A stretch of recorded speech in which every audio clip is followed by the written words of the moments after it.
Bonjour et bienvenue sur la chaîne du Kick Off Team. Mon nom est Z-Tank. Il me fera plaisir aujourd'hui de vous guider à travers ce tutoriel pour débutants visant à vous montrer comment utiliser OBS Studio. Dans un premier temps, je vous invite donc à vous rendre au obsproject.com. Vous allez trouver le lien dans la description sous la vidéo. Dans un deuxième temps, vous allez la télécharger et ensuite l'installer. Considérant que vous avez installé le programme, je vous demande donc de l'ouvrir. Gardez en tête que ceci est un guide pour débutants. Le débit sera donc ajusté à la compréhension de tous.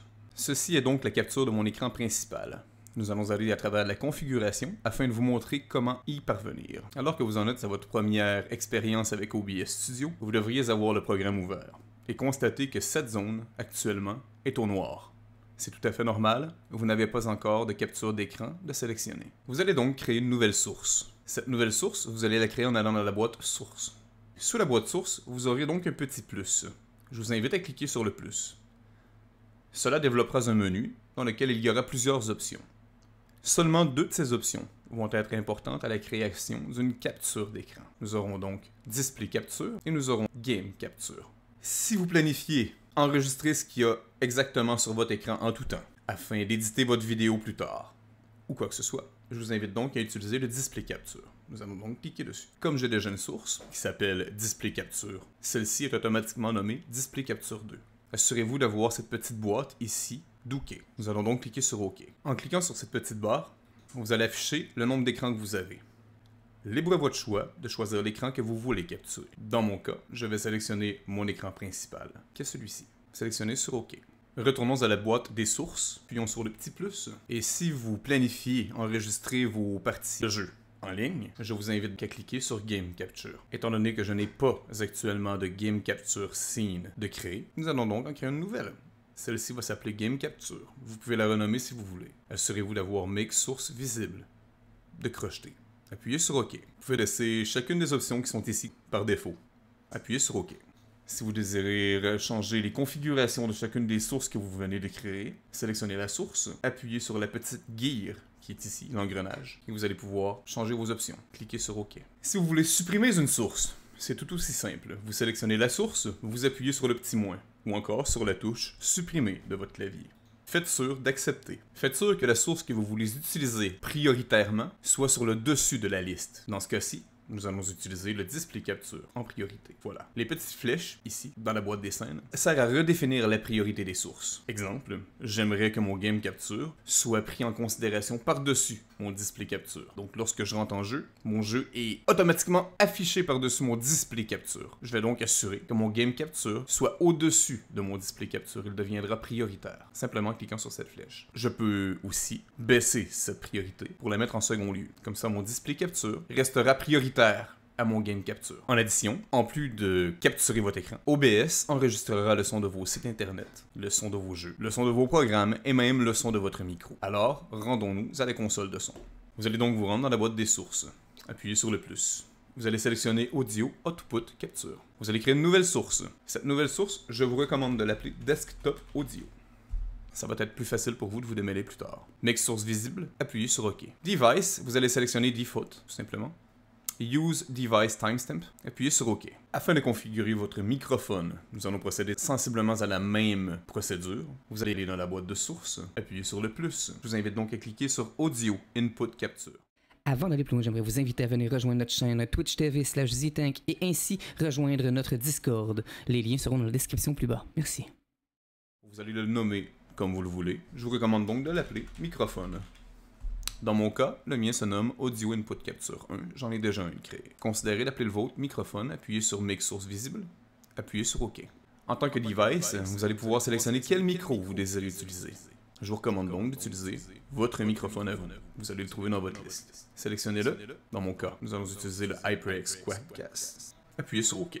Nous pouvons donc maintenant faire un tour rapide du programme OBS Studio, ses composants. Prenez en considération que ma configuration visuelle de mon programme sera différente de la vôtre, qui est par défaut. Vous venez de procéder à l'installation, vous n'avez pas encore personnalisé vos scènes, il y aura forcément une divergence entre mon setup et le vôtre. Nous pouvons commencer notre tour. Il y a la boîte scène que vous pouvez prendre. Lorsque je parle de personnalisation, vous pouvez cliquer sur une boîte et la déplacer là où vous le voulez. Regardez, j'ai mis ma scène en bas à gauche. Je peux la mettre aussi sur la droite de mon écran. C'est selon vos choix. vous configurez le visuel de votre programme comme vous l'entendez bien. Pour ma part, je l'aime bien comme ça. Il y a d'ailleurs d'autres boîtes que je n'affiche pas actuellement à l'écran puisque ce serait trop compliqué pour votre visuel. La boîte scène, nous n'allons pas la voir dans cette vidéo puisque c'est plus pour le domaine de l'intermédiaire. Nous avons constitué une scène. Cette scène est constituée de 4 sources. La boîte source contiendra les composantes d'une scène. Ici, nous avons le desktop audio. Nous avons le display capture, le game capture et l'audio input capture qui est le micro. Nous avons vu quelques sources tout à l'heure. Nous avons ici le Stream Information Panel. Celui-ci nous permet de mettre un titre à notre stream. Ce sera le titre affiché à côté de notre image, de notre vidéo, dans la liste contenant les diverses possibilités de stream. Nous allons y voir votre visage avec un titre à côté. Ce sera donc le titre de votre stream. Le Go Live Notification, pour sa part, sera le message affiché dans la petite boîte en haut à droite, qui s'affichera lorsque vous passerez en ligne pour vos amis, vos suivants, vos followers, vos subscribers. Ils auront cette petite boîte qui s'affichera avec ce petit message à l'intérieur. Quand même très bien. Au niveau de la catégorie, disons que vous êtes un joueur de League of Legends et que vous jouez une partie ce soir, ce que vous voulez streamer. Vous écrivez League dans la petite boîte, vous sélectionnez League of Legends et vous serez QA dans la catégorie League of Legends. L'audience, vous avez Everyone ou Subscribers Only. Je vous suggère donc Everyone, puisque vous êtes ici en tant que nouveau streamer, débutant. Vous n'avez donc pas encore d'audience et Everyone vous permettra une meilleure visibilité, assurément. Les tags seront les mots-clés pour faciliter la recherche de votre stream. Ils se set par défaut et je vous recommande d'utiliser ceux par défaut. Le langage du stream, anglais, français, ce que vous voulez. Pour ma part, j'utilise l'anglais. Mes amis français savent très bien et pertinemment que je parle français. Les anglais sont encouragés à rejoindre ma chaîne puisque je suis dans la section anglaise. Le mixeur audio. Nous voyons ici l'activité de mon vocal lorsque je parle.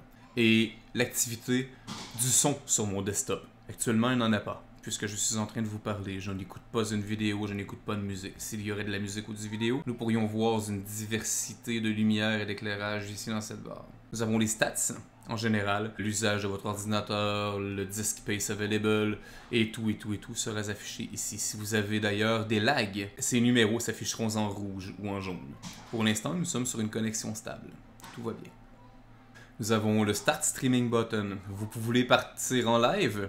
Vous cliquez sur ce bouton. Ce bouton, lorsque vous l'aurez cliqué, affichera Stop Streaming. Si vous voulez arrêter votre live, vous aurez donc à recliquer sur ce bouton. La même chose étant pour Start Recording et Stop Recording. Actuellement, je suis en train d'enregistrer ma capture d'écran avec mon input de microphone en utilisant mon logiciel pour faire cette vidéo. Si je décide de terminer la diffusion de mon enregistrement, je vais cliquer sur Stop Recording. Il y a le Studio Mode qui vous permettra d'apporter des modifications in real time pendant votre live sans nécessairement modifier le visuel de votre interlocuteur. Lorsque vous aurez terminé de faire vos modifications, vous pourrez évidemment apporter les modifications directement à votre écran sans que personne n'ait vu quoi que ce soit aller. Ce qui est très bien. Mais je vous recommande pas, en tant que débutant, de jouer avec le mode studio. Ce sera un volet pour l'intermédiaire. Nous avons le bouton Setting sur lequel nous allons cliquer sous peu et nous avons le bouton Exit qui parle par lui-même. Nous avons le bouton Scene Transition qui vous permettra la transition d'une scène à l'autre. Pour l'instant, nous n'utilisons qu'une seule scène. Donc, ce bouton ici est inutile pour l'instant. Nous le développerons dans une autre vidéo. Appuyons maintenant sur le bouton Setting. Au niveau du bouton Setting, nous avons le bouton Général. Dans le général, nous allons voir la langue du programme, nous allons voir le theme. Nous avons des thèmes différents que nous pouvons utiliser pour la plateforme OBS Studio. Pour ma part, ma préférée est bien entendu la Dark, puisqu'elle est beaucoup plus douce sur le visuel. Nous voulons absolument cliquer cette petite boîte qui va permettre au programme de s'updater seul, à toutes les fois que vous allez le démarrer. Pour le reste des options, je vous suggérerais d'utiliser les options par défaut. C'est toujours mieux et plus stable pour vous en tant que débutant. Si jamais vous voulez enregistrer chacun de vos streams directement dans votre ordinateur, chose que je ne conseille pas si votre ordinateur ne vous le permettrait pas, cliquez sur cette boîte ici, Automatically Record when Streaming. Je vous préviens, ce dossier peut devenir excessivement pesant si vous n'en faites pas bon usage et si vous ne l'entretenez pas. Au niveau de la sensibilité, laissez tout comme suit. Ne changez rien à vos settings. Ne regardez pas les miens. Les miens sont modifiés. L'onglet Stream. Sous l'onglet Stream, vous aurez la bande Service. Vous pourrez sélectionner votre plateforme de diffusion. Je vous laisse deviner que pour ma part, j'utilise Twitch. Rien ne vous empêche d'utiliser les autres. Le serveur. Je vous recommande d'utiliser Automatique. Cela vous assurera une meilleure connectivité, une meilleure réponse, un meilleur ping à votre streaming. Cependant, rien ne vous empêche de sélectionner la région la plus près de chez vous, si vous croyez que cette option peut être meilleure pour vous. Je vous recommande cependant d'utiliser Automatique. Vous aurez une autre boîte ici, sous serveur, qui apparaîtra à votre premier usage. Cette boîte devrait s'appeler, si je ne me trompe pas, Streaming Key ou quelque chose ressemblant à ça. Ce sera l'endroit à laquelle vous allez copier-coller votre Stream Key qui vous sera donné par votre plateforme de diffusion. Dans mon cas, Twitch me donnera une Stream Key à joindre directement dans mon programme de diffusion. Je vais copier cette Stream Key et la coller ici. Assurez-vous de ne montrer cette clé à personne. C'est votre numéro d'assurance sociale personnel. Il y aurait des cas de fraude qui pourraient s'émaner de la divulgation de cette série de chiffres. Ne la générez pas, gardez-le personnel. Ensuite, vous aurez le bouton Disconnect Account qui s'affichera lorsque vous serez connecté. Et pour le reste, ce n'est pas important. Dans l'onglet Output, je vous recommande d'utiliser le domaine normal, mais nous ne pouvons pas le changer pour l'instant. Ne changez pas ces options, gardez-les normales. Ne jouez pas là-dedans. Même chose pour l'audio. Gardez tout par défaut. Ne vous cassez pas la tête. Gardez tout par défaut. Vous n'en subirez pas de conséquences. Au niveau de l'onglet vidéo, je vous recommande d'utiliser le Base Canvas Resolution 1920 par 1080. Cela vous assurera une meilleure qualité du rendu. Au niveau de l'Output Scale Resolution, vous pouvez utiliser le 1920 par 1080. C'est d'ailleurs ce qui est recommandé. À des fins pratiques, pour ma part, j'ai opté pour le 1280 par 720, puisque mon stream est lourd et je ne voudrais pas que mes utilisateurs souffrent d'une trop grosse qualité, trop pesante par rapport à ce qu'ils veulent voir. Donc j'ai baissé ma résolution d'output à 1280 par 720. Vous pouvez conserver la vôtre à 1920 par 1080 sans problème, puisque vous êtes encore un débutant et que vous n'avez pas encore poussé au domaine de l'intermédiaire et de l'avancée votre stream. Le Downscale Filter ne sera pas le même que le mien. Je vous recommande donc d'utiliser celui qui est par défaut dans votre programme. N'utilisez pas celui que j'affiche. Encore une fois, le mien est ajusté et adapté à la configuration de mon stream. Au nombre du FPS Value, je vous recommande d'utiliser 60.